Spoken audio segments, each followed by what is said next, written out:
This is what you want to see in the MotoGP World Championship, isn't it? A potential last lap showdown between two of the fastest riders in the world, the top two men in the World Championship coming into the German Grand Prix. Look how defensive and tight Jorge Martin goes on the inside. He's the cat, he snakes left, he snakes right, but somehow he does cut it to a late apex into the first corner. Oh, I was worried for Martin there. He's defending fresh air down the start-finish straight. That's Bagnaia again. Nearly runs into the back of Martin. Martin is riding around the Sachsenring circuit, thinking about Bagnaia rather than thinking what's ahead of him. Well, he's like a rolling roadblock right now, isn't he? Pecco Bagnaia inches away, millimetres away from Martin's rear tyre as well. They sweep, power the Ducatis down through turn number 7. A lap and a half to go here in what has been a nail-biting and enthralling and gripping German Grand Prix. What is going to unravel in the next sort of 2.5 minutes or so as we track Jorge Martin, your race leader, through turn number 10 he goes. They'll flick it now hard right, 5th gear, and again Martin so good. He gets great drive up the hill coming out of 8, that Bagnaia can't get close enough to swoop on his inside through 11. It looks like through the slower twisty stuff at the start of the lap, Bagnaia is quicker than Martin. Through the faster corners, the left-handers that lead us down to the waterfall, Martin is quicker. Bagnaia getting into a good position now to line up Martin. He's going to have a good run onto the home straight. They touch coming through the final corner. Front tyre on rear tyre for Bagnaia and Martin, and that could be key. That could be the decisive moment. Pecco Bagnaia, contact there with Martin going into turn number 13. Now then, he has been able to regroup. He was fortunate there, maybe not from that front end wipe out from underneath him. He stays on board the Fascia Ducati. Has he got anything left there now as they drop through turn number 3 for the final time? Martin on the brink of a brilliant second career victory in MotoGP, but the world champion throwing it all on the line here as he seeks revenge here in the Sachsenring. He needs a big final lap here. He needs the last lap of a champion. Does Pecco Bagnaia. He's got 0.3 of a second to try and close down after the first sector. As we now come through the second, Martin has lost a 10 to Bagnaia. This is far from over yet. How much risk will Bagnaia go for those extra 5 points in the world championship? He knows now if he launches it, if he throws it at the scenery, Jorge Martin will actually seize the world championship lead.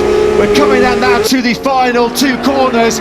Jorge Martin has what, half a dozen bike lengths on Pecco Bagnaia. He tries to close on the brakes. How's he going to make a move in the final corner? Martin on the inside line, coming up to down this final corner, turn number 13. He goes defensive, and surely Jorge Martin has got this one covered. Although here comes Pecco Bagnaia trying to pick up some drive grip. They come on line side by side. Oh, inches in it. How close was that? But it's Jorge Martin who takes a Sachsenring stunner. Absolutely incredible late drama here in the German Grand Prix. Martin takes the win by just 0.06 of a second. His first MotoGP win in his last 35 races. It is the dream double in Germany for the Martinator. The sprint win on Saturday, and he takes a brilliant win in the main Grand Prix, resisting almighty pressure from the world champion Pecco Bagnaia. Johann Zarco does take 3rd place, Bezzecchi and Marini 4th and 5th in what is an historic all Ducati top 5. What a race that was. Absolutely incredible post-race celebrations. Jorge Martin takes, well, he's run out of energy, hasn't he? He's absolutely drained. He does the victory roll. He looks to the sky. It's lights out, and we are racing, firing away from pole position. The dream star from world champion Pecco Bagnaia. He's going to lead the field into the first corner. The KTMs are side by side on the run down to turn 1 as well. Martin's done a really good start as well. He's coming through up almost in the 2nd place. He is going to be second as they go into turn 2. He's up the inside of Brad Binder. Jorge Martin could not have scripted that much better. Bagnaia though has got the start he wanted. Clear tarmac ahead of him. Just what we want in the title. Decided to crash further back down the field, but this is stage set. This is game on. This is the showdown we wanted. The top 2 riders in the championship, first and second in this Grand Prix. Bezzecchi is the early 4. Let's hope Marco's okay. Yeah, Pecco Bagnaia leads this race then, and you surely feel from his point of view the easiest and safest way for him to win the championship is to bolt at the front of the field, stretch this pack out as much as he can, and try and put as much space between that 6th place as he can. It's all gone to plan then really for the top 2 men. Bagnaia coming down through the tyre punishing turn 13, but once again Bagnaia is just a little bit wide, a little bit offline. They've got to be careful, it's dirty offline here, and is that going to cost him some exit speed? Can Martin pounce on the run to the first corner? Well, that number 1 Ducati really does punch up that final corner, even with that full line contact between the two of them. Martin sucked into the dirty air, didn't he, behind Bagnaia, and that could be it. That could be the World Championship over here. That was all about the slipstream. He got too close. Bagnaia had the exact same incident with the Gian Antonio in Qatar 7 days ago.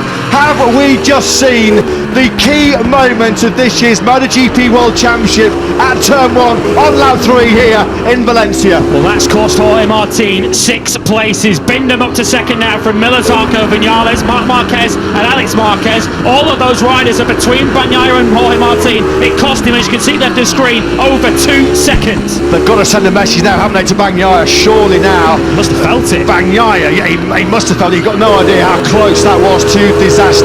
Martin has just got to regroup here, get the focus back. Look at Tardozzi's heart rate, it's going through the roof. It was about 90 before the Grand Prix started, nudging close to 140 beats a minute. This is the big moment then. This is all because Bagnaia ran wide at the final corner. He's going to get sucked into the dirty air there. Ooh. How close was that? You saw there, Bagnaia's Ducati actually shook, I think, in the turbulence. Like from the back of that was so close. That was a carbon copy moment, wasn't it, of Bagnaia and the Gian Antonio in Qatar, millimetres away from the pair of them going down. Well, Pecco Bagnaia leads by 0.3 of a second. Bagnaia in the lead, he's not getting away.